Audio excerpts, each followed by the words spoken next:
Alors, qui a dit quand la TVA a été augmentée en Allemagne, la conséquence a été une baisse de la consommation. En France, quand on fait 2 points d'augmentation de la TVA avec Alain Juppé, il y a eu une baisse de la consommation, donc du pouvoir d'achat. Possible que ce soit moi, non? Alors c'est bien vous, en janvier 2012. Mais c'était sur Europe 1 et sur iTélé. Mais c'était ce que nous avons constaté. Pour l'instant, nous constatons quoi? C'est que nous sommes dans une situation de crise exceptionnelle. Oui ou non?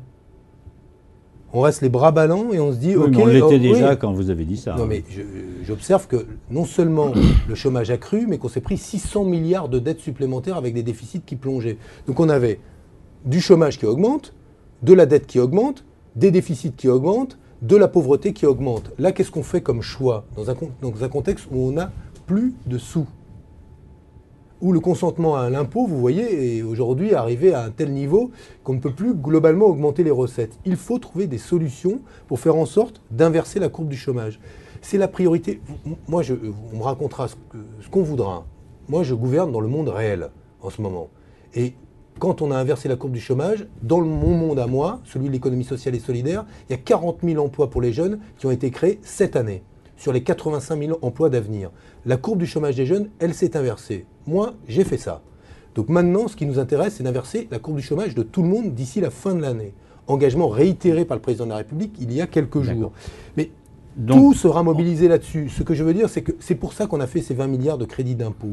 Et c'est pour ça que moi, j'encourage tout le monde à ce que la pression, moi j'assume qu'elle soit sur nos épaules, mais il faut qu'elle soit partagée par tous, et notamment par le MEDEF, qui doit dire maintenant quels sont les résultats en termes d'embauche qu'il annonce, les prévisions qui sont les siennes, dès lors que ces 20 milliards d'euros vont alimenter l'économie.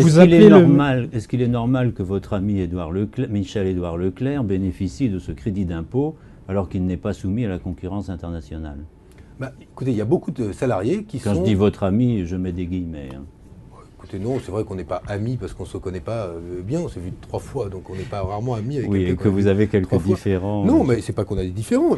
Nous venons avec le ministère de l'économie et des finances d'assigner le groupe Leclerc pour des pratiques qui nous paraissent être des pratiques à l'endroit des PME, qui sont des pratiques non légales et non loyales, puisqu'il y a là ce qu'on appelle un déséquilibre significatif dans les négociations commerciales que nous avons constaté, ce qui montre que ce gouvernement n'est pas faible, même à l'égard de ceux qui sont les plus puissants dans un certain nombre de secteurs économiques, et nous l'avons assigné, et je l'assume parfaitement. Mais pour revenir à votre question, il y a aujourd'hui énormément de salariés, il n'y a pas que chez Leclerc, dans la grande distribution, chez Carrefour, chez Système U, chez Intermarché, qui sont entre un SMIC et 2 SMIC. Donc il va y avoir du CICE.